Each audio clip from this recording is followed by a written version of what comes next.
Dando continuidade ao nosso estudo sobre a fotossíntese, nós vamos dar uma visão geral sobre o processo da fotossíntese nesta videoaula. E esse slide nós já mostramos para vocês quando a gente falou sobre a respiração. Quando nós falamos sobre a respiração, nós discutimos no ciclo do carbono o que estava acontecendo entre a respiração e a fotossíntese, como elas se relacionavam em termos do ciclo de carbono. E nós já falamos o que a gente precisava relembrar sobre o processo da respiração com vocês nas aulas voltadas sobre esse assunto. Então nós temos na respiração, nós temos o carbono numa forma reduzida, ele vai ser oxidado através de um processo que envolve a participação das mitocôndrias, com consumo de oxigênio, que é o receptor final de elétrons, produção de ATP e poder redutor, na verdade, mais na forma de NADH do que na forma de NADPH. Então, eu passo de uma condição de alta energia, carbono reduzido, para uma condição de baixa energia, que é o carbono oxidado, com concomitante transformação do oxigênio em água, que é isso é respiração. E no caso da fotossíntese, nós vamos agora pegar o CO2 na forma oxidada, que tem baixo nível energético, e nós vamos aumentar esse nível energético, reduzindo esse carbono na forma de carboidratos. Esse processo vai acontecer em estruturas específicas chamadas de cloroplastos, que ao longo do processo vai liberar oxigênio para a atmosfera. E o que faz esse aumento do nível de energia de uma condição de baixo nível energético para uma condição de alto nível energético é a entrada de luz no processo. Então é isso que nós vamos estudar no processo da fotossíntese. E onde que acontece o processo da fotossíntese? Se nós pensarmos em termos de órgãos, os principais órgãos que fazem a fotossíntese são, sem sombra de dúvidas nenhuma, as folhas. Mas pode ser qualquer órgão que tenha presença de clorofilas. Então, as sépalas fazem fotossíntese? Fazem. Os caules verdes fazem fotossíntese? Fazem. Os frutos verdes fazem fotossíntese? Fazem, mas o principal órgão nas plantas que faz fotossíntese são as folhas. E esse vai ser o nosso foco quando a gente falar sobre fotossíntese, as folhas. E numa condição micro subcelular, a organela responsável pelo processo são os cloroplastos. É dentro dos cloroplastos que vai acontecer o processo da fotossíntese. E quando a gente pensa em cloroplasto, vocês já estudaram isso em outras disciplinas. Simplesmente relembrando, nós sabemos que é uma organela semi-autônoma. Por quê? Porque ela tem DNA, tem RNA e é capaz de fazer síntese proteica, porque tem a presença de ribossomos nela. Ela tem dupla membrana, a membrana externa e a membrana interna. E, na verdade, ela tem mais um conjunto de membranas que formam os tilacoides.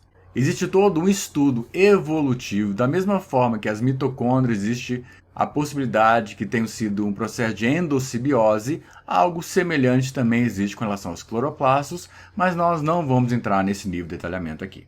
E quando a gente olha nesse esquema sobre a estrutura dos cloroplastos, nós podemos ver aqui a membrana externa, nós podemos ver a membrana interna, e nós temos um conjunto de membranas menores lá dentro, que está representado aqui.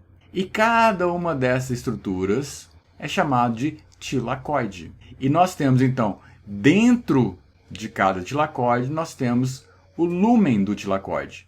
E do lado de fora, nesse espaço entre a membrana interna e as membranas do tilacoide, nós temos o estroma. E o conhecimento dessa estrutura do cloroplasto é importante para que a gente possa compreender como que ele funciona. E aqui embaixo estou mostrando eletromicrografias, mostrando aqui o posicionamento do estroma, aqui do lado esquerdo, essa parte mais clara, cinza clara, e essa parte mais escura são os tilacoides, formando o granum, que é um tilacoide só, ou grana, que é o conjunto de tilacoides. Mesma coisa mostrado aqui do lado direito, nessa eletromicrografia, mostrando aqui o estroma, essa parte mais clara, mostrando os tilacoides aqui. Aqui não mostra a membrana interna. E essas pontuações pretas aqui, na verdade, são grãos de amido que foram armazenados e produzidos pelo processo da fotossíntese, que nós vamos entender mais à frente quando a gente estiver estudando isso. E a fotossíntese ela pode ser dividida em duas fases. A que nós chamamos de fase fotoquímica e a chamada de fase bioquímica. E aqui eu quero abrir um parênteses. Vocês já devem ter ouvido falar que a fotossíntese pode ser dividida em duas fases, mas com outra nomenclatura, como a fase clara e a fase escura. E agora eu estou utilizando uma nomenclatura diferente. Eu estou chamando de fase fotoquímica e fase bioquímica. Ao invés de utilizar fase clara, eu estou chamando de fase fotoquímica. Ao invés de utilizar fase escura, eu estou utilizando fase bioquímica. Por que eu prefiro utilizar fase fotoquímica e fase bioquímica ao invés de utilizar fase clara e fase escura? Porque isso pode nos induzir a um erro. Fase clara significa o que para vocês? Para mim, significa que alguma coisa está acontecendo em presença de luz. E a fase escura, o que ela significa para vocês? Para mim, ela significa alguma coisa que está acontecendo na ausência de luz. Então, fase clara acontece na presença de luz, fase escura acontece na ausência de luz. Então, fase clara acontece durante o dia e a fase escura acontece durante a noite. Não é assim que funciona. A fase clara acontece durante o dia. A fase escura acontece durante o dia. Se vocês têm uma coisa só para levar da disciplina de fisiologia vegetal para o resto da vida de vocês, uma coisa só, levem isso. Que não existe fotossíntese à noite. E vocês vão entender exatamente o porquê ao longo dessa disciplina. Por isso eu prefiro utilizar fase fotoquímica e fase bioquímica. As duas acontecem em presença de luz. Se vocês querem utilizar a terminologia de fase clara e fase escura, tá tudo bem. Vocês vão encontrar na literatura muita gente falando fase clara e fase escura. Tá ótimo. O importante é que vocês saibam que a fase clara acontece em presença de luz e a fase escura também acontece em presença de luz, porque não existe fotossíntese à noite. Se estiver claro para vocês, ótimo, utilize a terminologia que vocês quiserem.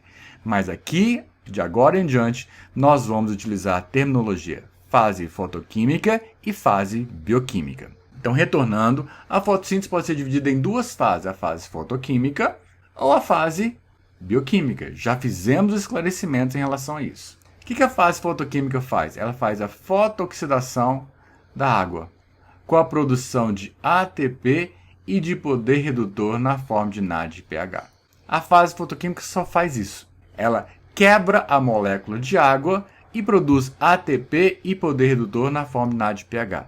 E a fase bioquímica? A fase bioquímica é a fase de fixação do CO2. É o momento em que o carbono na forma oxidada, CO2, vai ser convertido na forma de carboidrato reduzido, utilizando o ATP, a energia e o poder redutor produzidos pela fase fotoquímica. Então, a fase bioquímica depende diretamente dos produtos da fase fotoquímica. E é isso que está representado aqui. Do lado esquerdo, nós temos as reações luminosas.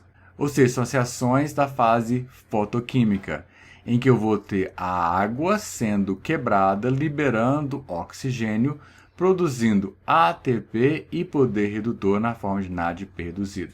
E na fase bioquímica, conhecido como a fase de carboxilação também, nós vamos pegar o carbono na forma oxidada e, utilizando essa energia ATP e poder redutor, levar o carbono para a forma reduzida, que é a forma de carboidratos. Essas são as fases da fotossíntese. E aqui está uma outra representação, mostrando do lado esquerdo aqui a fase fotoquímica, com a quebra da molécula de água liberando oxigênio e, para isso, utilizando a energia luminosa, produzindo ATP e poder redutor na forma de NADPH, para que ocorra a fase bioquímica, em que o carbono na forma de CO2 vai ser reduzido à forma de carboidratos, permitindo a reciclagem do NADP e do ADP mais fosfato. Essa é a visão geral da fotossíntese. Era isso que nós tínhamos para passar para vocês nessa videoaula e nos vemos na nossa próxima videoaula. Até a próxima!